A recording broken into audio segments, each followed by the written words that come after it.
Boa noite, família, bom dia, boa tarde, seja lá qual horário que a gente esteja juntinho nesse momento. Eu só sei que é uma alegria poder estar com você, poder estar com meu amado irmão, poder estarmos juntos conversando mais um cadinho sobre cada um de nós. E antes dessa nossa conversa amorosa, vou pedir para que o meu irmão cumprimente vocês também. Irmão, cumprimenta a nossa família aí. Ô, família, mais uma vez, alegria de estar com vocês aqui juntos com o meu querido irmão e nesse bate-papo sempre convidativo, construtivo, leve, né, com nosso pãozinho de queijo aqui, que a gente nunca come pão de queijo durante o programa, mas depois a gente enche a pança, né? É isso aí. Ainda falta um cafezinho aqui, estamos só vendo uma aguinha, né? Tá faltando um café aqui, devendo né, um café. falta um café. Mas, enfim, queridos, uma alegria estar com vocês aqui. Vamos pro nosso episódio, né? Fuga ao tema. Vamos lá, vamos voltar ao nosso tema, vamos voltar ao nosso negócio. Que a gente lembrou do pão de queijo, a gente fica com fome, né? Bate a fome. Vamos lá. A nossa conversa de hoje, família, é sobre tentar novamente. Tem muitos momentos que é difícil a vida. Tem muitos momentos que a gente cai de cara, cai de barriga, cai de joelho, cai metendo a mão no chão e rala todo, cai de lado, cai de costas. Eu sei que a gente cai bastante, isso é verdade, né? Eu posso dizer só por mim, eu caio pra caramba, né? Eu caio muito. Eu caio mais do que eu gostaria. Mas não mais do que eu preciso, porque provavelmente eu tô precisando cair pra aprender. Eu poderia cair menos? Poderia, mas porque eu tô precisando eu vou cair, né? Tá caindo mais que o Neymar? Tá caindo mais que o Neymar no futebol. Eu não vou falar do Neymar, não vou entrar nesse tema, mas eu tô caindo. Tá caindo. Tô caindo. De verdade, né? Não é uma da caída fake, não. A caída eu tô caindo. Acontece. Eu tô aí na queda e cair faz parte da vida. A grande questão é que a gente precisa levantar, né? O tentar novamente, essa vontade de levantar. Mas tem muitos momentos que essa queda exige da gente algumas atitudes. Essa dor, esse problema, esse sofrimento exige da gente um primeiro ato que é chorar, entender que vou chorar. Entender que é normal você dar um espacinho para que essa dor sinta em você, para que você perceba o que está acontecendo com você e que você deixe sair, sabe? Deixe aflorar um pouquinho. Não é deixar aflorar 20 dias, 50 dias, mas deixar aflorar, deixar sair, sabe? Chorar, deixar as lágrimas cair, dar aquele grito às vezes é um nervosismo, então você dá aquele grito, ou então pega um saco de boxe e fica dando soco nele, gastar essa energia, deixar essa energia fluir de você. É importante a gente fazer esse fluxo. Eu acho que todo mundo já passou por isso, né? Ou do choro, ou desse de raiva, ou de alguma coisa, porque a gente precisa às vezes extravasar, deixar sair a energia para que a gente se recoloque na situação, reequilibre as forças, respire de novo e vá fazer o movimento que precisa ser feito para continuar tentando. E aí, diante disso, irmão, eu tenho certeza que você também já viveu momentos difíceis de ter que enfrentar a dor e para poder tentar novamente. Nessas horas, você tem algum detalhe que você gostaria de compartilhar com a gente? Como você enfrentou isso? Como foi para você? Irmão, não é só você que cai muito, não. Eu também caio muito. Tamo junto, né? Faz parte, né, queridos? Família, cair, errar, né? Você, né, tomar escolhas equivocadas ou, né, enfim, desde pequenas escolhas, né, pequenas atitudes no dia a dia, né? Pessoas que ficam machucando alguém ou nos ferindo também, né? Com grandes momentos, grandes questões que a gente sentiu que podia ter feito melhor, ou que, enfim. Mas diante das dores, né, das dificuldades, como você bem falou, irmão, acho que essa parte de você não, às vezes a gente entra num modo automático de querer, tipo, fugir dessa dor, né? Ignorar. Fingir que não existe. Exato. É modo fuga, né? De praxe. A gente faz isso até com um mecanismo de sobrevivência nosso. A gente teve esse propósito, isso, né? Tempos atrás, como um método de sobrevivência nosso.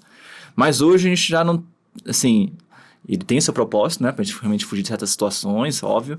Mas as várias nossas dores e dificuldades que a gente passa, a gente já tem capacidade hoje de olhar para eles e não fugir de imediato. A gente pode ter um instinto de querer sair, de naquele momento não querer olhar para aquilo, mas tome, né, no seu tempo, olhe para aquelas questões, tanto nossas escolhas, questões que, né, não deram certo como a gente imaginava, e vive aquela situação. Tenta olhar para aquilo, mesmo que às vezes seja bem difícil, né? começa a... Eu, né, diante desses momentos de dor, o que eu acabei fazendo na minha vida, né? Primeiramente, o primeiro passo, lógico, é uma reflexão interior, né? Eu parava um pouquinho, tentava ter momentos às vezes, de silêncio para tentar me ouvir, tentar processar aquela muvuca de coisas na minha cabeça que podia estar vivenciando, né? Momentos difíceis, tentar organizá-las ou compreendê-las, né? E dependendo do assunto, da questão, até buscava às vezes leituras, né? Coisas que me tentavam me instruir, me inspirar, oração, meditação, que fazia essas pausas, né? Construtivas. E além disso, eu vi que não bastava ficar só nisso, né? Lógico, também tinha outros escapes, assim, que eram até saudáveis, né? Quero fazer, igual você falou, fazer uma atividade física, né? Vou numa academia, vou correr e jogo o canaletivo, né? Tiro aquele excesso, que tô quase transbordando meu copo de água, de coisa, e às vezes eu vou ali, descarrego um pouquinho, né? Aquela energia presa, e me dá um alívio ali, né? Me traz uma certa saúde também, né? Me traz um alívio também naquele momento. E, além disso tudo, um ponto que me foi muito importante foi poder conversar isso, botar isso para fora. Além de eu conseguir processar isso internamente, que às vezes a gente não faz esse movimento, né? Às vezes as pessoas até escrevem, né? Eu também botei muitas coisas que eu pensava assim, digitando assim, escrevendo e botando para entender o que estava acontecendo. Eu fui buscar a conversa. Tive momentos na minha vida que eu conversei com meu querido irmão, que para mim também é uma das pessoas né, no meu ciclo de confiança, podemos dizer assim. É sempre bom ter essas pessoas que a gente sabe que a gente pode conversar e ao conversar com ela, a gente se sente ouvido, a gente se sente respeitado, a gente se sente que aquela pessoa a gente pode confiar e que vai trazer também uma inspiração, não vai vir só com julgamento ou crítica, né? Sim. Que vai conseguir olhar para nossa... Porque a gente estamos aqui junto para um ajudar o outro, vai né? olhar com carinho, né? Com carinho, né? Recíproco. Isso. Então, para mim, meu irmão querido aqui é uma pessoa que eu tenho muita consideração, graças a Deus, né? Estamos nessa família junto, né, irmão? Graças a Deus. E, então, assim, me trouxe um alívio e compreensão, me trouxe auxílio, mas também um outro ponto que me trouxe também sites importantíssimos foi buscar terapia, né? Sim. Psicólogo, terapia, já passei acho que estou no meu quarto psicólogo terapeuta, né? Com diferentes abordagens e todos eles me trouxeram, né? Sou muito grato a cada um deles que me trouxeram insights, né? E mais autoconhecimento, uma reflexão que me fez olhar para essas questões das dores, né? As dificuldades com mais... assim, realmente com outra lente, né? A não ser pela lente da dor. Porque se a gente ficar só olhando pela lente da dor, a gente entra em fuga, a gente não quer aceitar, não quer olhar para aquilo, não quer aprender. Sem a lente do julgamento, né? Mais com a lente da aceitação, da compreensão do que está acontecendo, buscando alternativas para aquilo de maneira saudável. Exatamente. E essa é uma das maiores dificuldades. Não sei como é que foi também, irmão, mas esse processo de terapia que eu faço já há anos me traz... Às vezes a gente vai ter uma terapia para olhar para um ponto, né, que é mais assim, urgente numa situação da nossa vida, mas ela também começa a tocar em vários outros aspectos, porque nós somos todo um sistema, né? Nada somos vários pilares que cada um afeta o outro, né? Pilar emocional, espiritual, pilar da família, pilar das relações afetivas, pilar das amizades, enfim, nós somos um sistema, né, de várias coisas. E aí eu em terapia eu consegui olhar com mais cuidado em cada um desses pontos e me fazendo durante um processo. E ainda estou, né, nesse trabalho, família, olhando para minhas questões, no meu tempo. E você, irmão, também, quando você... Isso me trouxe essa força, né, para conseguir continuar em frente, tentar e não me paralisar diante dos reveses da vida, né? Sim. Você também teve, assim, você quer compartilhar um pouco, assim, o que você sente, como é que foi a sua experiência? Porque nós temos vários tipos de queda, né? Vários tipos de dores que a gente enfrenta, vários problemas. Tem as maiores e as menores. Lógico que a gente está aqui tentando conversar dessas maiores, porque as menores, a gente, por mais que às vezes a gente até fuja delas, a gente tem um pouquinho mais de força para continuar. E o problema é quando elas se acumulam e a gente não trabalha. Isso. Mas as maiores, quando a gente cai, eu acho que um primeiro detalhe que a gente tem que ter noção na nossa vida é que não é problema chorar. Não é problema entender que tá doendo, que tá complicado para você. Porque às vezes a gente quer se fazer de forte, a gente quer se fazer de fortaleza. A gente, às vezes, quando percebe que a gente está fraquejando, a gente já começa a duvidar das nossas capacidades. Ou seja, eu já começo por estar sentindo, me colocando assim, eu já começo a me achar inferior e menor e fraco e incapaz e essas energias vão se acumulando dentro da gente se a gente não faz esse movimento de compreensão que tá tudo bem errar, tá tudo bem estar naquela dor, tá tudo bem tá passando às vezes por isso, assim, é normal acontecer um problema. Quando eu falo tá tudo bem, é que não é pra gente ficar parado achando aquilo ótimo, mas tá tudo bem da gente ter esse carinho com a gente, falar, olha, vamos chorar então, vamos... Eu acho que é importante esse movimento de você olhar pra você e deixar desabafar, sabe? Às vezes é um choro, às vezes é esse do esporte, da energia, às vezes é você... Porque a gente vai procurar jogar essa energia em algum lugar, não tem jeito. Se eu não trabalho com ela, com essa aceitação e esse equilíbrio e esse chorar, permitir, de me olhar com carinho, sabe? É se abraçar, sabe? Quando você vê alguém que está em sofrimento, a gente tem esse movimento de querer abraçar a pessoa, sabe? Quando a gente gosta muito da pessoa, de querer abraçar a pessoa, deixar a pessoa falar, deixar a pessoa chorar, sem julgamento, sem crítica, dizendo que tá tudo bem. E principalmente quando a gente gosta da pessoa, a gente vê o que tem de melhor nela. A gente sabe que ela vai passar por que ela vai conseguir sobressair disso. Porque a gente conhece a pessoa, a gente sabe as capacidades dela. Mas muitas vezes a gente... É como se a gente não se conhecesse, se duvidasse da gente diante de uma dor, diante de uma dificuldade. Seja uma dor numa relação, seja uma dor numa questão financeira, seja uma dor numa questão de saúde, seja uma dor numa questão psicológica, de gente com a gente mesmo. Seja lá qual for a questão da dor, que tem muitas que podem surgir na nossa vida, muitas provocações de percepções de dificuldade diante de nós. A primeira coisa é a gente colocar aqui, tá tudo bem, sabe? Você não é um ser fraco, ou incapaz, ou incoerente porque você está nessa questão. É um momento. Você pode ter cometido um erro, você pode ter a ver com isso, você pode não ter a ver com isso, não importa. O grande movimento que a gente tem que fazer, e isso foi que me ajudou, é ter esse carinho de olhar assim e falar, Leandro, tá tudo bem, sabe? Não é o que a gente gostaria, não é o que era o melhor, a gente não está sabendo lidar com essa situação, mas está tudo bem. A gente chora por tristeza, a gente chora ou a gente extravasa a energia por querer jogar essa energia, por estar com raiva ou angústia com aquilo. Porém, depois desse movimento, a gente se permitir isso, e se permitir com carinho, não se jogando como... Tem que ter muito esse cuidado, porque às vezes a gente vai se permitir chorar e vai se colocar como incapaz, como fraco, como... Essa não é a ideia. A ideia é que eu permita chorar para reconstituir minhas energias, eu permita me desabafar essa energia, para que eu me recoloque energeticamente como eu sei que eu posso me recolocar. Uma atitude ou um acontecimento na minha vida não define quem eu sou. Pode estar definindo as escolhas que eu tenha feito ou os detalhes que eu tenha movimentado, mas não define quem eu sou. Meu passado não me define, né? Isso. Meu passado demonstra as escolhas que eu estou, do presente que eu estou colhendo. Porém, o meu futuro quem define são agora, o que eu estou plantando novamente. Porque toda hora eu estou plantando de novo. Então, o que importa é eu tentar de novo, sabe? Eu levantar a cabeça. Por mais difícil que a situação possa ser, porque tem situações muito delicadas, que às vezes se tentar de novo parece ser impossível. Por exemplo, tem algumas perdas que a gente pode ter na vida que parece impossível tentar de novo, porque a pessoa não vai estar mais lá, ou porque eu não vou ter mais aquela situação, ou porque aquilo não vai estar mais comigo, aquele detalhe, ou aquele emprego, ou aquela pessoa, e aí parece que é impossível tentar de novo. E aí essa é uma análise da nossa mente cruel conosco, sabe? Cruel com tudo que vai acontecer na nossa vida. Porque a vida ela é feita de ciclos que se fecham e ciclos que se abrem. Eu tenho que entender que esse ciclo pode estar fechado e por isso eu chorar. Porque esse é um ciclo tão bom para mim, eu gostava tanto desse ciclo e não vou ter mais ele. Então por isso esse chorar.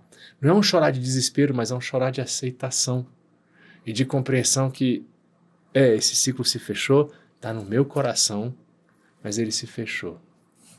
Por exemplo, tem uma pessoa que eu amei demais na minha vida, eu acho que o meu irmão também amou demais essa pessoa, vou dar um exemplo real, que era o nosso vô.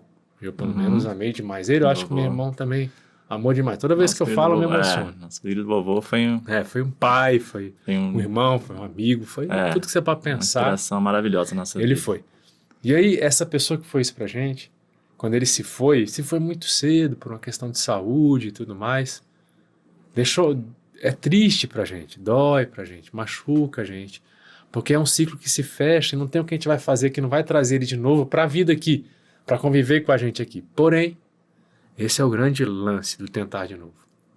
Tudo que eu vivi com ele, tudo que eu convivi com ele dentro desse ciclo, plantou sementes dentro de mim que eu posso utilizar nos próximos momentos que a vida me der. E toda vez que eu utilizo uma semente que ele me entregou, um jeito de brincar, um jeito de sorrir, uma leveza no olhar, um detalhe, me lembra dele. Então, quando eu executo uma atividade, quando eu faço alguma coisa, utilizando uma semente que ele me deu, me lembro do carinho dele, tem o perfume dele, e isso me enche o coração. Então, aquele ciclo fechou, mas eu tentar de novo, utilizando as coisas boas daquele ciclo, me enche a vida de coisa boa. Me enche da lembrança e me dá a certeza de estar caminhando sempre com ele comigo. Porque isso é a vida.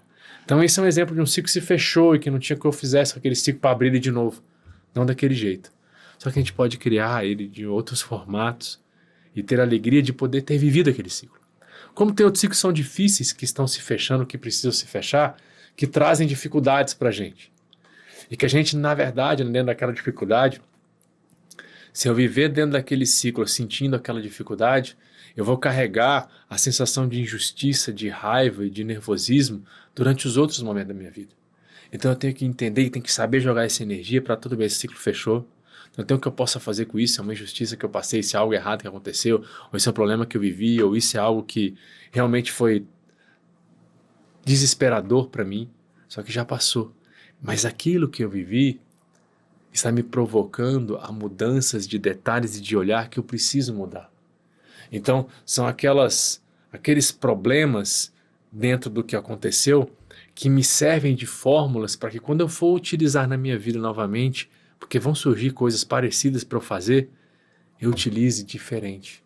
Porque eu lembro daquilo que eu passei, o detalhe que eu vivi, e eu preciso escolher diferente aqui para não acontecer de novo. Eu preciso fazer diferente. Então, é sempre esse movimento de tentar de novo. De saber fechar no ciclo de maneira a extravasar a energia, ou de maneira a chorar, e se colocar de novo para a vida, porque a vida está em movimento e a gente precisa também estar em movimento. Assim, tudo depende dentro de nós, né, família? Lá dentro de nós, porque a gente tem alguns origens e pensamentos, sentimentos dentro de nós meio sabotadores. Porque a gente vem, né, de outras vidas, e até na nossa sociedade, muitas vezes, nós somos pecadores, nós somos, né, não merecemos, né, muitos somos culpados, merecemos o castigo, né? Todos os pensamentos nos fazem, muitas vezes, a vir esse sentimento de culpa, de incapaz, né, e que nos paralisa, nos convida muitas vezes a paralisar. O convite nosso aqui, no nosso programa do Espiritismo também, né, de muitas, né, pessoas que trazem essa forma de pensar, é o seguinte: como o meu querido irmão disse, a gente pode olhar, saber que nós somos imperfeitos, né? Não somos perfeitos, estamos longe da perfeição, mas nos amar, nossa imperfeição. Olhar e falar assim, cara, todos nós aqui, família, todos nós somos imperfeitos, eu tenho minhas características que eu sei que ainda estão sendo em processo de burilamento, né? Tendências minhas, alguns vícios meus, né? Mentais, emocionais, físicos também. Eu reconheço muitos deles. Alguns ainda talvez eu não consiga olhar bem, né? Mas dentro da minha encarnação atual, eu olho algum desses pontos. Cada um de nós temos aqui, meu irmão também tem. Sim. E ok, eu entendo eles, e se eu estou nessa proposta aí, que é o mais importante, né? Essa vontade de... Qual é a minha intenção? Eu quero ser feliz, eu quero, sabe... ser feliz e amar as pessoas e me amar, e eu quero seguir esse caminho da felicidade mesmo. Então, quando a gente busca esse caminho, a gente começa a ver as formas de chegar nisso. E uma das principais formas é abraçar a você mesmo, abraçar a sua sombra, né? A gente teve até um episódio muito bonito sobre abraçar a sombra, né? Que a gente teve lá com a Dani Gugliari. Foi muito bonito a gente olhar para nossas imperfeições e olhar elas, né? E isso nos traz essa força de tentar de novo. Que eu não vou ficar paralisado, preso numa culpa, num acontecimento, numa perda, né? Porque aquilo se foi e não tem como mais voltar àquela situação, aquela pessoa, enfim, ou aquela minha escolha. A gente sabe que cada etapa, cada degrau da nossa vida ali, ela nos ensina, a gente leva tombos, a gente se machuca, não é fácil, mas ele é né, a própria lei da destruição, né? É uma lei que nos convida ao quê? A olhar as dificuldades, as perdas, como convites à nossa transformação. Né? Igual uma larva se transforma numa borboleta, passa por um processo dificultoso, rastejando até chegar naquele processo de virar uma borboleta. todos nós passamos também, nos rastejamos, erramos, enfim, até chegar num ponto que cada vez mais, em cada encarnação, a gente sobe esses degraus, né? Da evolução, da felicidade verdadeira, da felicidade verdadeira, da consciência tranquila, né? Porque nós estamos escolhendo o melhor. E aí, para encerrar, irmão, outra coisa que me veio à mente quando você falou dessas pessoas, né? Dos ciclos que se fecham, né? E que às vezes a gente tem dificuldade de ir para frente. Eu lembro muito do filme, que é aquele Up, Altas Aventuras, que é um filme da Disney, pessoal, uma animação, que é um senhorzinho. Qual é o nome dele? Esqueci o nome do senhorzinho. É um senhorzinho... Frederiksen. Frederiksen, é a história desse senhorzinho que ele viveu uma vida, muitos anos com uma parceira, né? De amor, né? A esposa dele, viveu muitos capítulos da vida com felicidade, até chega no momento na terceira idade ali, que ela, né, desencarna. E ele fica muito mal. Ele não consegue ir pra frente, não consegue tentar de novo. Ele meio que fica bem down, assim, bem triste. E não quer mais viver a vida, desiste das relações e fica lá preso na casa dele, só vivendo preso naquela experiência anterior, vivendo as experiências lembrando só na casa, fechado, né, sem ver novas experiências, até que chega, de forma bem resumida, pessoal, mas chega um menininho, uma criança, né, e começa a despertar nele essa nova etapa, né, porque portas, né, ciclos se fecham, mas cada vez mais a gente pode se abrir para novas experiências. Ele não vai ter naquela vida a experiência com a esposa, naquela vida. Ainda mais o espiritismo que nos traz a consolação, que a gente vai reencontrar pessoas queridas. É maravilhoso isso. No plano espiritual e em outras vidas. Mas naquela vida, ele ainda tinha não tinha acabado a vida dele naquele momento. Se ele continuava vivo, se todos nós continuamos vivos a cada dia, sempre tem um propósito, sempre tem mais uma coisa para tentar e viver uma experiência diferente e muitas vezes maravilhosa. Há muitos momentos incríveis ainda e situações de aprendizado, de vivências que vão nos agregar. E ele começa através desse menininho, essa criança que veio na vida dele, de uma forma bem intrusiva, né? Mas que foi um convite para a vida, nada por acaso, né? A gente até falou no episódio anterior que as pessoas aparecem na nossa vida por um propósito, e esse menininho apareceu na vida do senhor Frederiksen. Com um propósito. Um ajudar o outro, inclusive. Ele, o cachorrinho também. E aí, isso traz toda uma nova aventura. Ele passa por uma nova aventura na vida e depois dessa fase, ele, no final do filme, né, lógico, ele vê mais graça e propósito na vida diante das novas experiências, novas relações que ele pode construir. Então, a vida é uma caixinha de surpresa, né? Ela tem vezes que vai trazer situações difíceis, perdas e dores, né? Mas outras vezes, a gente continuar tentando, continuar indo em frente, vai vir ótimas surpresas, momentos maravilhosos, novas relações, novas vidas, novas experiências que vão nos agregar e nos construir muito. Então, família, que a gente possa ter, né? Continuar tentando, você, qualquer que seja a situação que também esteja enfrentando, todos nós enfrentamos, né, irmão? Sim, todos. Que você se acolha, dê o seu tempo também para passar por um processo, busque sempre ajuda, muitas vezes, seja de pessoas que você confia à sua volta, seja em terapia, e busque também meditação, enfim, todas as formas que você chegar, né? For melhor para você, for mais fácil para você viver esse momento. E continue em frente, acredite, porque se há vida, se nós estamos aqui vivos, é porque há coisas maravilhosas, há aprendizados, que é muito valioso, que a gente vai olhar, mais à frente a gente vai olhar o tamanho do valor de cada uma dessas questões. Quando chegar no plano espiritual lá, a gente vai falar, nossa, todas aquelas fases que eu vivenciei, né, aquelas dores, aquelas alegrias, tudo foi fundamental para eu estar hoje aqui, mais consciente, mais maduro, mais feliz. Então, não subestime, família, continue em frente. Irmão, manda aquele abraço, né? Vamos mandar um abraço que vocês, né? Todos nós aqui estamos inspirados, emocionados aqui, né, irmão? Tocando em pessoas queridas, como o nosso querido avô. Sim. Mas que ter também tocado o coração de vocês aí. E continuemos até o nosso próximo episódio, que a gente cada semana esteja aqui juntinhos. E receba com muito carinho nosso abraço, nossa gratidão por estarem com a gente aqui, fazendo parte dessa família. E até o nosso programa. Irmão, também deixa um abraço pro pessoal aí. Tchau, tchau, família. Fiquem com Deus. Uma semana excelente e até a próxima, se Deus quiser. Um abraço. Tchau, tchau.